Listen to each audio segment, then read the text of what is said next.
right, what's good, everybody? Today seems like the perfect day to do a draft prospect profile video for Dylan Fairchild, guard out of Georgia. And that being because the Bears have scheduled a top 30 visit with him. So he will be coming into Hallis Hall tomorrow. That's when it will happen. And we're going to see a lot of those now. Now that the league meetings are going to be wrapping up today, you're going to see a lot of top 30 visits happening. So we'll keep you updated as all that happens. But Fairchild is going to be the first one that officially is going to be done, from what I understand. Guard out of Georgia, and the Bears brass were in full force down at Georgia's Pro Day. A lot of the focus was on Michael Williams, on Jalen Walker. So we didn't see a lot of attention here. But to me, there were always the big three in the middle. You got Jared Wilson at center, Tate Ratledge at guard, and Dylan Fairchild at the other guard.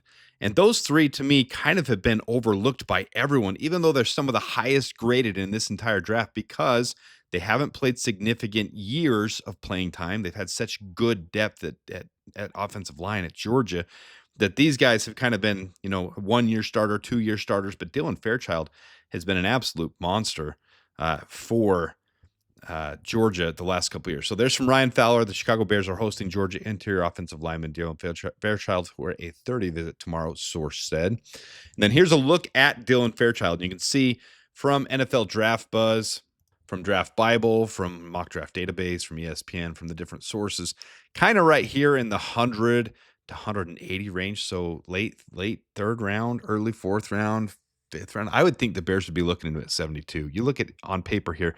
So you see the 2 years, and it's really a year and a half to a year and 2/3. No sacks allowed whatsoever. Now, take in mind, I do only count regular season when I'm showing you guys these stats. When I compare players, I want to compare everything on a level playing field. So before you get to the playoffs, before you're playing the most elite level of competition, how'd they do in a similar setting? And Dylan Fairchild didn't allow a single sack. Now, in the first playoff game they had against Texas this year, he did allow a sack. So just keep that in mind. But on all these as well, over his entire career, only 12 pressures and 11 of them of the weakest variety. A hurry, I don't count hurleys nearly as hard. A hit and a sack are the two worst. So he's done a very good job of pass pro, and a lot of people would attribute that and say, well, he's got Jared Wilson, and he's had, Cedric Von Prawn, and he's got Tate Ratledge, and they've got the tackles there too, and both tackles next year will be eligible for the draft next year, and they should both be very high graded tackles. Georgia's tackles are some of the best, so probably first, second rounders next year. So you can make this debate all you want, but the fact is Dylan Fairchild has done a good job, and his tape has been very good as well.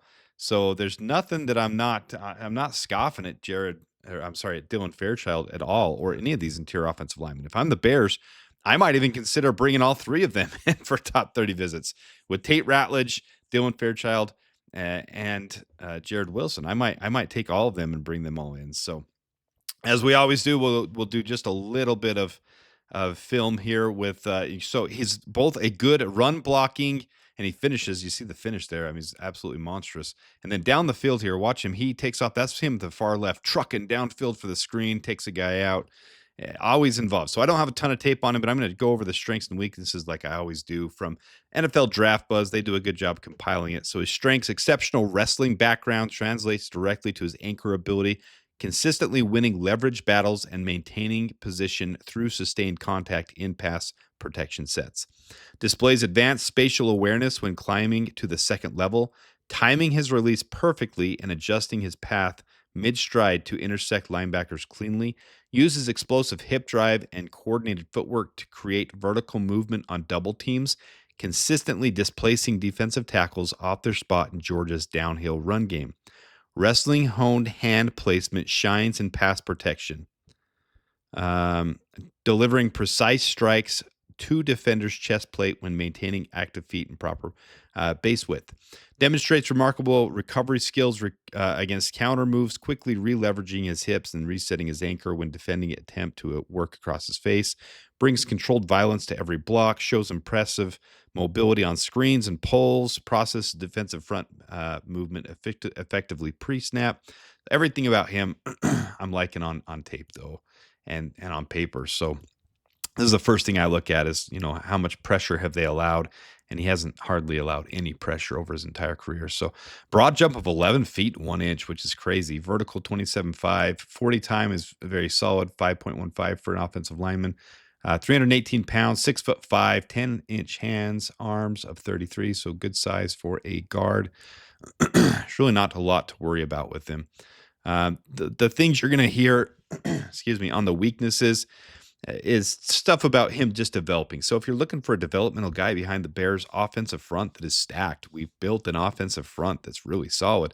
You bring a defensive guy or a developmental guy like this in, limited experience, occasionally loses, technique when getting overextended, needs to improve consistency. Those are the complaints on him when you look at the negatives. They say he needs to develop a better feel for working combination blocks with his center. I mean, those are all just experience things. So that's if you're looking at all three of these interior offensive linemen from Georgia who have 1-2 years of experience because other starters were starting ahead of them, they're still really solid guys. So scouting report summary, and I'll do the highlights one more time while I read this. Fairchild enters the NFL as a high upside guard prospect whose elite pass protection skills give him a solid foundation to build upon. Tenacity and technical prowess he developed through his wrestling background shine through in his pass sets, where his advanced understanding of leverage and weight distribution consistently frustrate interior rushers. His impressive athletic testing and fluid movement skills suggest untapped potential in zone blocking schemes, though he'll need developmental time to fully unlock his capabilities in the run game. Smart offensive line coaches will see a player whose raw tools and competitive mindset create an appealing canvas for technical refinement. Look for Fairchild to start his career as a rotational guard while he adapts to NFL level stunts and blitz packages, with clear potential to develop into a reliable starter by year 2. His ceiling will be determined by how quickly he can process complex defensive fronts, but the foundation is there for a long-term NFL starter at guard. So I like everything about this. In fact, if I'm the Bears and I just want to do a small trade down, say you're only going to trade down to 10 or I'm sorry, from 10 to 12 or 14, and you pick up a third rounder with it, picking up an extra third rounder can get us a really solid player like this. Maybe we're just looking at Dylan Fairchild at 72, or maybe we can pick up an extra one from the Cowboys or the Colts or someone in the short term trade down range where we pick up a third rounder. To me, that would be a nice, ideal situation here. So I appreciate you guys tuning in. It's a lot of fun to be able to interact with you guys. So if you don't mind hitting that like button, subscribing, Dylan Fairchild will be in for a top 30 visit tomorrow. I'll give an updated top 30 visit list very soon. But I appreciate you guys tuning in. Until next time, Bears and bear down.